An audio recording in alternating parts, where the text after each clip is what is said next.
இன்றைக்கி அக்ஷய திருதியை மத்தியான வேளையில் கொஞ்சம் சாப்பாடு சில பேருக்கு கொடுக்கலான்னு சொல்லிட்டு இங்கே பக்கத்தில் இருக்கிற ஒரு கோவிலில் அன்னதானம் ஏற்றுட்டேன். மத்தியானமாக ஒரு மணிக்காக போய் அங்கேயே கோவில்லையே பணம் கட்டிட்டாக்கா அவளே சாப்பாடு ஏற்பாடு பண்ணிடுறா.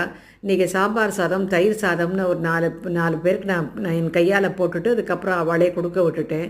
வீட்லேயும் நான் தயிர் சாதம் கலந்து எங்கள் வீட்டில் வேலை செய்கிறவங்க, இந்த வாசலில் கொரியர் பாய் அவனுக்கு, அப்புறம் ரோடு பெருக்கிறவன், அப்புறமா குப்பைக்காரன்ட்டு ஒரு 4-5 பேருக்கு நான் ஒரு சின்ன டப்பாவில் தயிர் சாதம் அவளுக்கு கொஞ்சம் ஊறுகாயை வச்சு இன்றைக்கி கொடுத்துட்டேன்.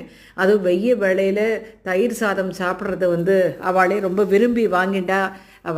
நான் தயிர் சாதம் படுறதுக்கு சாத்தை நல்லா குழைய வடித்து இதை ஆற விட்டுட்டு இதில் 1 டேபிள் ஸ்பூன் வெண்ணெயும் போட்டு பாலும் தயிருமா விட்டு நல்லா குழைய பிசைஞ்சு இதில் உப்பையும் சேர்த்துட்டு இதில் தாளிக்கிறதுக்கு நல்லெண்ணெயில் கடுகு, கொஞ்சமாக சீரகம், பெருங்காயம், கருவேப்பிலை இது எல்லாத்தையும் போட்டு நல்லா தாளித்து இந்த சாதத்தோடு கலந்து கொஞ்சம் மாதுளம் பழத்தையும் தூவி இதை நான் இன்றைக்கி எல்லாருக்குமே டப்பாவில் போட்டு கொடுத்துட்டேன்.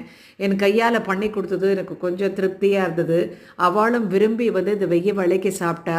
அதனால் இந்த வெய்ய நேரத்தில் இந்த தயிர் சாதம் எவ்வளோ அருமையாக இருக்குது, ரொம்ப யூஸ்ஃபுல்லாக இருக்குதுன்னு, ரொம்ப நல்லா இருக்குதுன்னு கூட வயிறு நிறைஞ்சிருந்தது, வயிற்றுக்கு ரொம்ப சூதிங்காக இருந்ததுன்னு கூட சொன்னா.